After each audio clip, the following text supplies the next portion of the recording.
Bonjour, aujourd'hui avec Apprendre par la préparation mentale, nous allons aborder la notion d'échec. C'est Nathalie Rivaud, toujours aussi passionnée et passionnante, qui m'a demandé d'aborder ce sujet. Vous êtes prêts? Alors c'est parti. 100% sport continue, on est ensemble jusqu'à 19h. Bérénice Tillier est préparatrice mentale. On va parler performance d'ici quelques instants et notamment cette notion de l'échec. Comment on arrive à en tirer un bénéfice? C'est à suivre sur France Bleu Auxerre. 18h-19h, France Bleu Auxerre vous fait aimer le sport. Le sport dans tous ses états, c'est jusqu'à 19h sur France Bleu Auxerre avec vous, Bérénice Tillier. Bonsoir. Bonsoir Nathalie. Vous êtes préparatrice mentale. On va s'intéresser aujourd'hui à l'échec avec cette phrase de Nietzsche qui dit « Ce qui ne nous tue pas nous rend plus forts ». Alors justement, l'échec, à l'accepter, c'est peut-être avancer, c'est apprendre aussi, c'est se relever, recommencer, mais éviter aussi peut-être de gamberger. On va essayer de voir ça avec vous, mais avant de parler de sa gestion de l'échec et de la peur de l'échec, on va peut-être déjà le définir, l'échec. Oui, parce que c'est intéressant de savoir d'où vient l'échec. Je suis allée regarder l'étymologie du mot échec. Et bien en fait, ça vient, la partie che vient de cha, qui voulait dire le roi en persan, et mat, c'était mort, le roi est mort. Et il y avait les jeux d'échecs en Orient. L'expression est passée par la langue arabe et est arrivée en France au Moyen-Âge. Donc au départ, l'échec, c'était le jeu d'échecs. Et ensuite, on l'a associé à une situation délicate à gérer, un obstacle. Et puis c'est au XIIIe siècle que c'est devenu la notion d'un succès qui est raté, hein, donc un insuccès. Attention, ça n'a strictement rien à voir avec le mot échouer, hein, la baleine qui s'échoue, qui est hors de l'eau. Mais comme les deux mots se ressemblaient, échec, échouer, eh bien on a fini par associer le sens des deux mots. Voilà. Donc un échec, bah oui, on peut penser échec et mat, le roi est mort, je suis couché, je peux pas me relever. Eh ben, je suis pas d'accord. Voilà. Et justement, vous êtes préparatrice mentale et c'est justement pour ça que vous êtes avec nous, parce que finalement, on peut tirer bénéfice de ces échecs. Oui, alors pour ça, il faut venir à l'essence même, à chaque fois en préparation mentale. Eh bien, au lieu de mettre un couvercle dessus, il vaut mieux regarder les choses en face. Qu'est-ce que je ressens quand je suis en situation d'échec? Vous allez ressentir deux grandes émotions, il y en aura forcément les deux. Parfois, il y en a une qui prévaut sur l'autre. Premièrement, ça va être un sentiment d'impuissance. Ou est-ce que c'est pas possible, j'ai rien pu faire, je n'ai pas pu gérer. Ou alors vous pouvez avoir aussi d'associer un sentiment de culpabilité. C'est ma faute, j'aurais dû faire comme ça ou comme ci. Voilà. Donc ça, il faut être très au clair là-dessus. Le fait qu'il y a ce sentiment d'impuissance et cette sensation de faute. Et à partir de là, une fois qu'on a bien regardé ça en face, en fait, on va pouvoir avancer. Voilà, il faut évaluer ce qu'on ressent. Alors, c'est très important. Parce qu'en fait, si on voit qu'on est dans une situation d'impuissance, à ce moment-là, on est dans ce qu'on appelle sa zone d'impuissance. On est victime. Et quand on est victime, on ne se sent pas bien. On est amorphe, on ne peut plus bouger, on est immobile, on subit.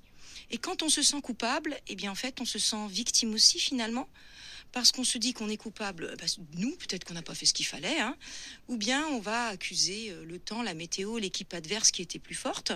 Et du coup, on se place encore en victime. Tant qu'on sera en victime, on ne pourra pas agir. Donc la première chose à faire quand on a un échec, c'est d'assumer le fait qu'on se sente ou impuissant ou coupable et de se dire là vraiment, j'ai un peu un genou à terre, c'est dur à gober. Tout simplement, je l'admets, j'accepte que je suis un être humain, je peux me tromper, j'ai le droit de me tromper. Alors, être victime, ça veut pas dire ne pas prendre ses responsabilités pour autant. Ah non, pas du tout. D'ailleurs, justement, c'est ça qui est intéressant avec la fameuse culpabilité. Alors ça vient de notre culture judéo-chrétienne, mais c'est commun, l'Ancien Testament est commun à la fois aux Juifs, aux chrétiens et aux musulmans. Et il y a cette notion de péché. Et ça a été traduit de la Bible hébraïque, péché, la faute. D'où la culpabilité, la culpa, la faute. Et en fait, c'est très intéressant parce qu'il y a des nouvelles traductions de la Bible hébraïque qui proposent comme définition de la faute, du péché, manquer sa cible. Et ça change tout. Quand on a échoué, on n'a pas commis une faute. On a manqué la cible, c'est-à-dire on n'a pas atteint l'objectif qu'on s'était fixé. Et on revient à cette notion essentielle d'objectif. Bérénice Tillier, vous êtes préparatrice mentale, vous êtes l'invitée de France Bleu Auxerre. On va se retrouver justement pour continuer à s'interroger sur sa relation personnelle à l'échec aussi certainement, pourquoi on en a peur et surtout comment un préparateur mental, une préparatrice mentale peut nous aider justement à mieux l'appréhender, à mieux apprendre et surtout avancer. Ce sera juste après Sophie Elise Bextor pour la musique. Parlons Sport sur France Bleu Auxerre avec 100% Sport. Sophie Ellis Bextor, Murder on the Dance Floor à l'instant sur France Bleu Auxerre. C'est 100% Sport ce soir avec notre préparatrice mentale Bérénice Thier qui est avec nous pour nous interroger sur l'échec, justement sur notre relation à l'échec et surtout comment se servir de ces erreurs, de ces ratages de cible aussi, puisque c'est le mot que vous avez employé, Bérénice, pour avancer, pour se renforcer aussi et puis reprendre le dessus surtout. Bien sûr. Donc le premier élément, c'est vraiment d'admettre qu'on est affecté. Je suis affecté, j'ai le sentiment d'être impuissant, j'ai le sentiment d'avoir commis une faute. Bon, très bien, une fois que vous l'avez dit, c'est bon, hein, on va pas y passer Noël, Pâques et la Trinité. Voilà, donc vous avez le droit de faire ce qu'on appelle le vestiaire, c'est-à-dire vous prenez 5 minutes, où là vous vous plaignez bien, hein, vous êtes vraiment malheureux, et au bout de 5 minutes, stop. Voilà, on s'arrête et tout simplement, pour une raison très simple, c'est que tant que vous allez ressasser les événements, l'énergie de votre cerveau, elle est portée sur l'échec. Et nous, ce qui nous intéresse, c'est justement de rectifier le tir, hein, au sens littéral du terme, comment on va mieux ajuster notre tir pour cette fois-ci ne pas rater notre cible. Et donc, on va accepter et on va tout de suite faire des exercices très pratiques et très efficaces. Et je vais vous en donner un qui va fonctionner pour à peu près toutes les situations où vous avez l'impression d'être justement en totale impuissance et qui va peut-être vous étonner. Eh bien, tout d'abord, vous allez utiliser le petit RPS. C'est quoi le RPS ? Je l'avais pris sur une vidéo de David Laroche, qui est un coach qui est très célèbre. Eh bien, il s'agit tout d'abord de penser à sa respiration. On se recentre un petit peu sur soi et on va souffler. Pour tout simplement, plus on va expirer, plus on va faire baisser le taux d'adrénaline, de cortisol. Donc, déjà, on se calme un petit peu. Hein, voilà, on descend. Le deuxième, alors là, il faudrait, dans la mesure du possible, vous entraîner pour que ça devienne réflexe. Dès que vous vous sentez abattu, eh bien vous vous redressez. Le fait de se redresser, alors ça, il le voit à grande échelle dans des études sur plusieurs milliers de personnes. Pour l'instant, scientifiquement, on n'arrive pas à prouver ce qui se passe exactement au niveau du psychisme et de l'organisme. Du moment où on se redresse, on ouvre les épaules, on libère la cage thoracique, donc on n'est plus en position de défense. C'est probablement ça qui permet de se dire au cerveau, mais c'est bon, je suis prêt à tout déchirer. Le seul fait de se redresser va agir sur notre façon d'envisager la situation. On peut même, un autre exercice qui est sympa, vous raconter tous vos malheurs à vous-même, hein, je sais pas, dans la forêt, devant votre miroir. Et au lieu de regarder au sol, parce que quand on n'est pas bien, on regarde au sol, vous regardez en l'air. Le seul fait de raconter la même chose en regardant en l'air, souvent, il y a déjà un truc dingue, vous allez vous mettre à rigoler. Parce que ça vous paraît un petit peu impromptu. Et ce qui est étonnant, c'est que vous risquez même de rire de ce que vous racontez. Mais là, tout est gagné, parce que ça y est, vous avez pris la distance. Donc le R, on souffle un coup. Le P, la posture, on se redresse. Et le S, vous allez sourire. Parce que du moment où on sourit, on active mécaniquement la sphère du bien-être dans le cerveau. Et là, voilà, on va pouvoir commencer à réfléchir d'une façon constructive et orienter notre cerveau en le programmant vers une réflexion constructive. Et retrouver le sourire, ça ne veut pas dire prendre les choses à la légère. Ah non, du tout, absolument pas. En fait, c'est ça d'ailleurs qui est très amusant. C'est pour ça que souvent je dis aux personnes que j'accompagne, mais faites-le devant un miroir. Hein, vous venez d'apprendre une nouvelle qui vraiment vous afflige. Hein, et là, notamment dans le cas de l'échec. Et vous allez dire, je vais sourire. Donc vous êtes devant le miroir. Hein, et vous souriez. Vous avez l'air parfaitement ridicule, hein, on est d'accord. Hein, d'ailleurs, ça vous fait rire. On n'en a rien à faire. L'idée, c'est de casser ce cercle où on est complètement embourbé, mais littéralement embourbé, dans ce sentiment d'impuissance et de culpabilité qui n'amène à rien. Donc, premièrement, on va sortir de la boue, on va se désembourber avec la respiration, on se tient bien droit, on se force à rire, on peut même rire à volontairement un éclat de rire. Ha ha ha ha ha. C'est-à-dire vous êtes désespéré, hein, rappelons-le. Hein. Et voilà, des exercices de rigologie, du yoga du rire pour essayer de réenclencher la machine. Quoi. Prendre de la distance. Premier élément, on va sortir de la boue, on va arrêter de se complaire dans cette situation de malheur. Hein. Allez, on est adulte, on va sortir du truc, on redresse la tête. Première étape, on a pris conscience et on va prendre une distanciation. Voilà. Bérénice Thier, vous êtes avec nous pour nous donner tous vos conseils, justement, parce que forcément, quand on est dans une sorte de cercle vicieux, à un moment donné où la peur aussi, finalement, de repartir au combat, s'enclenche. Alors justement, comment en sortir? La place du préparateur mental, c'est à suivre sur France Bleu Auxerre. Juste après Imagine Dragons pour la musique, c'est Sharks sur France Bleu Auxerre. 18h-19h, France Bleu Auxerre vous fait aimer le sport. Imagine Dragons, Sharks à l'instant sur France Bleu Auxerre, 100% sport avec Bérénice Thier, préparatrice mentale avec nous ce soir sur France Bleu Auxerre. On s'intéresse à l'échec, à la place du préparateur mental pour reprogrammer finalement un athlète, un sportif. Pour peut-être aussi sortir de cette spirale, parce qu'un échec, on l'explique, on réajuste, on corrige. Mais quand on est dans une spirale, quand on a du mal à se sortir de ce cercle vicieux, comment on fait? Alors, il va falloir absolument réorienter son mental vers quelque chose de constructif et vers son objectif. Son objectif, ce n'est pas de rester dans l'échec. Déjà, il va falloir comprendre une chose qui n'est pas dans notre culture française, c'est que l'échec fait partie du parcours de réussite.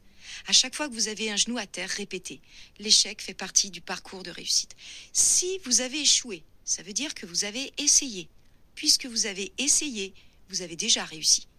Vous avez réussi un pas vers votre réussite. Ça, c'est fondamental, la façon dont on va se raconter, dont on va scénariser notre échec. Quelqu'un qui bouge jamais de chez lui, il risque pas de rater une course ou un match. Forcément, il fait rien. Mais vous avez essayé quelque chose, vous tentez quelque chose, différents niveaux, vous avez échoué, eh bien on va analyser, on va ajuster évidemment, mais vous avez osé le faire, vous avez osé le vivre. Ça, c'est la première chose. Deuxièmement, on ne reste pas enfermé et notre cerveau, qui capte 1500 informations secondes, il va falloir l'orienter vers les solutions. Donc on va chercher des solutions. Alors, je vous propose un petit exemple, mais une toute petite, pour vous donner envie, parce qu'il y a plein d'outils. Vous avez, par exemple, vous vous sentez effectivement très impuissant, coupable, et bien, très bien, vous prenez une feuille de papier, allez-y, vous écrivez. Ah, j'aurais dû, j'aurais pu, voilà, bon, si vous voulez. Il aurait fallu que... Voilà. Ouais. Ensuite, c'est bon, c'est écrit, voilà, c'est posé, on n'en parle plus, on passe à autre chose. Vous allez vous souvenir d'un moment où vous avez déjà vécu un échec. Mais alors vraiment un échec qui vous a quand même particulièrement marqué. Vous êtes tranquille, vous vous allongez, vous êtes au calme, vous faites ça à un moment où vous êtes bien tranquille chez vous. Vous allez vous replonger dans cet événement. Et dans cet événement, vous allez vraiment tout revivre avec tous vos sens. La vue, l'audition, le toucher. Et vous allez vous reconnecter à ce sentiment vraiment particulièrement désagréable d'impuissance et de culpabilité suite à l'échec. Et vous savez que vous vous en êtes sorti. Donc, vous allez vous connecter aux mots que vous vous êtes dit, aux sensations que vous avez eues, à la posture physique que vous avez prise, éventuellement ce que vous avez fait. Par exemple, quand on est en échec, parfois, il y a un truc tout simple, c'est se mettre en mouvement, arrêter de rester assis. Et à ce moment-là, vous allez passer, au moment de votre souvenir, vous avez dépassé cet échec d'une façon ou d'une autre. Et là, vraiment, vous l'ancrez. Une fois que vous avez cette sensation, ces mots que vous vous êtes dit, par exemple, vous êtes dit, l'échec fait partie du parcours de réussite. Vous êtes répété ça, vous êtes tapé le poing dans la main comme ça, vous êtes levé, vous êtes allé marcher, vous êtes allé faire 1 kilomètre à la piscine, un petit footing, dire bon allez, maintenant je vais trouver des solutions. Et maintenant, ce que je veux, c'est trouver des solutions. Et vous allez dire à votre cerveau, voilà, tu vois, il s'est passé ça, mon objectif, éventuellement retravailler votre objectif, peut-être n'était-il pas bien évalué. Un objectif, vous ne devez avoir que des éléments qui ne dépendent que de vous. Attention, on travaille son objectif et puis on va trouver des solutions parce qu'on est super créatif. Mais on ne peut pas être créatif si on regarde par terre l'échec. On va être créatif parce qu'on se dit, voilà, cet échec, qu'est-ce qui va m'apprendre? J'ai vécu cet échec, qu'est-ce qui va m'apprendre? J'ai manqué ma cible. Eh bien, avec tout ce que j'ai appris de cet échec, je vais réajuster ma cible. Et je vais être aidé du préparateur mental parce que ça vient peut-être d'une image que j'ai de moi, de ma façon d'appréhender justement la réussite que je ne veux peut-être pas avoir. On peut avoir peur de l'échec, mais on peut avoir peur de gagner aussi. Voilà, et puis, je vais revoir avec mes conseillers techniques, mon préparateur physique, etc. Mais c'est reprendre le pouvoir en quelque sorte. Et on retrouve sa zone de pouvoir. Et vraiment, il faut être patient. C'est-à-dire que parfois, l'échec nous a tellement mis à terre que la créativité, elle vient pas trop bien. On va trouver une toute petite solution. Et vous inquiétez pas, une fois qu'on a programmé le cerveau, après la nuit, au bout de quelques jours, vous allez en trouver 2, 3, 4. Vous allez en trouver plein. Faites-vous confiance. Vous allez trouver des solutions. Parlez-en autour de vous. Et comme votre cerveau est programmé, il va entendre une émission, il va repérer un article de magazine et vous allez être surpris, vous allez même rencontrer des personnes et vous allez être à nouveau parti sur une spirale positive, constructive et donc de réussite. J'espère en tout cas que ça aura ouvert des portes aujourd'hui et peut-être commencer à dérouler une pelote pour certains. Ah, et alors, n'oublions pas Mandela, hein. Je ne perds jamais, soit je gagne, soit j'apprends. Soit j'apprends. Merci beaucoup, Mélanie Setti, de nous avoir accompagnés. Et effectivement, la peur de la réussite, on en reparlera peut-être une prochaine fois. Effectivement, vaste sujet. Vous êtes préparatrice mentale, vous êtes à Auxerre. Merci beaucoup de nous avoir accompagnés ce soir. Passez une très bonne soirée. Je vous remercie. Au revoir, Nathalie. Au revoir. Vous aurez donc compris que oser agir, c'est déjà construire sa réussite. Oser agir, se tromper, ajuster, recommencer. Du coup, chaque échec est déjà un pas vers la réussite. Si vous aimez mon travail, n'hésitez pas à liker le petit pouce et pourquoi pas même à vous abonner à la chaîne. Vous êtes prêts pour vous lancer ? C'est formidable. À très bientôt.